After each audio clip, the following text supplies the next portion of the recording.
तर त्यो ट्रक पल्टिन अगाडि नै फेरि अर्को साइडमा दौडेर गएर ट्रकलाई थामेर सिधा गरिदिन्छ। एकजना केटाले त्यसको बारेमा भिडियो बनाइरहेको हुन्छ र उसले त्यो भिडियोलाई युट्युबमा हालिदिन्छ। युट्युबमा उसको भिडियो एकदमै भाइरल भइरहेको हुन्छ, तर कसैले पनि थाहा पाउन सकिरहेको हुँदैन आखिर त्यो केटी को हुन् र कसरी यति स्पिड दौडिरहेको छ। तर यतिको स्पिड दौडिनुको रहस्य के हुन सक्छ?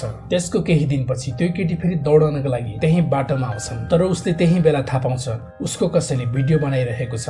त्यसैले त्यो केटा भाग्न नपाउँदै केटीले उसको हातमा समाइरहेको हुन्छ। तब उसले के देख्छ भने उसको हातमा जुन टाटु छ त्यो केटाको हातमा पनि त्यही टाटु छ। त्यसपछि केटीले थाहा पाइहाल्छन्। त्यसैले त्यो केटीले माफी माग्दै कफीको लागि अफर गर्छन्। त्यो केटाले पुरै 1 कप तातो कफीलाई एकै घुटकीमा पिएर फु गरेर फुकिदिन्छ। तब उसले फु गरेको पुरै सासले बाहिर पुरै एकदमै डरलाग्दो गरी आँधी तुफान चल्न थाल्छ। त्यो केटाले भन्छ मेरो सुपर पावर यही नै हो।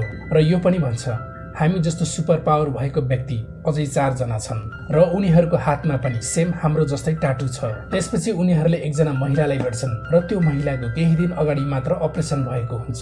उनीहरूले त्यो महिलाको हातमा राम्रोसँग हेर्छन् तर कहीँ पनि टाटु पाउँदैनन्। तर अचानक के हुन्छ भने त्यो महिला बसेर केही काम गर्न लागिरहेको हुन्छ। तब त्यो युवकले उसको टाटु पछाडिपट्टि देख्छ। उनीहरू तीनैजना एउटा क्याफेमा बसेर गफ गरिरहेका हुन्छन् आफ्नो सुपर पावरको बारेमा। तब त्यो महिलाको कुराबाट के थाहा हुन्छ भने उसलाई आजसम्म पनि उसँग भएको सुपर पावरको बारेमा थाहा छैन। अलि पर बसिरहेको एकजना केटाले हातको चुटकी बजाउँछ र त्यो चुटकीसँगै त्यो रेस्टुरेन्टमा भएको सबै लाइटहरू चम्किन सुरु गर्छ र तिनीहरूले थाहा पाउँछन् सायद चौथो सुपर पावर भएको व्यक्ति यही हुनुपर्छ जसले कुनै पनि लाइटलाई सजिलै कन्ट्रोल गर्न सक्छ। उसले केवल लाइटलाई मात्र होइन फोनलाई पनि सजिलै ह्याक गरिदिन सक्छ। जस्तो अहिले तीनैजनाको फोन ह्याक भएको छ।